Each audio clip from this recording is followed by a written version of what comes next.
প্রধানমন্ত্রীর সঙ্গে ভারতের হাই কমিশনারের সৌজন্য সাক্ষাৎ বাংলাদেশকে নিয়ে অবমাননাকর কিছু দিল্লির কাছে প্রত্যাশিত নয়, মন্তব্য পররাষ্ট্রমন্ত্রীর।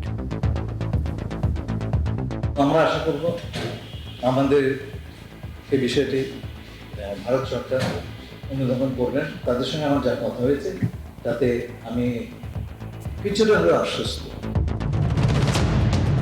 জুলাই আন্দোলনে গণমাধ্যমের প্রতিও চড়াও হয় শেখ হাসিনার সরকার।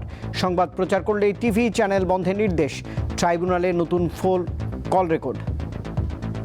অফ করে দিছি গতকাল থেকে, আজকে বলে রাখছি যেগুলো শুনবেন না অফ করে দিতে সাথে সাথে। আজকে যেন কোনো সংঘাতের খবর না দেয়।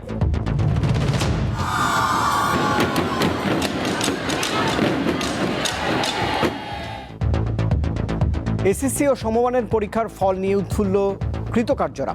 ১৯ বছরের মধ্যে সর্বনিম্ন পাস, যেমন লেখাপড়া তেমনি ফলাফল, মন্তব্য শিক্ষামন্ত্রীর। প্রত্যেকটি শিক্ষার্থী তার খাতা পুনঃপরীক্ষা করার সুযোগ দেওয়া হয়েছে। সৌদি আরবে অগ্নিকাণ্ডে নিহত কমপক্ষে ১৬ বাংলাদেশি পরিবারের মাঝে চলছে শোকের মাতম। অঙ্গার হওয়া মরদেহ দ্রুতই ফিরে পাওয়ার প্রত্যাশা।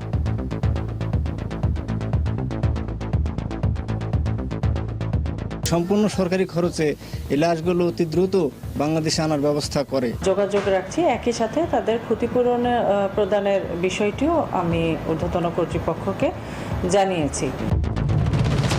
৪ বছরের মধ্যে মূল রুশ ভূখণ্ডে ইউক্রেনের বড় হামলা, নিহত অন্তত ১৩ জন। জুলাইয়ে ইসরায়েলের হামলার শিকার ১০৮ ফিলিস্তিন সাংবাদিক। প্রথমবারের মতো এশিয়ান পর্যায়ে মাঠে নামছে ফ্রোটিস। প্রতিপক্ষ কিরগিজস্তানের মুরাস। হঠাৎ পাওয়া সুযোগ কাজে লাগাতে চায় দেশের এই ক্লাবটি।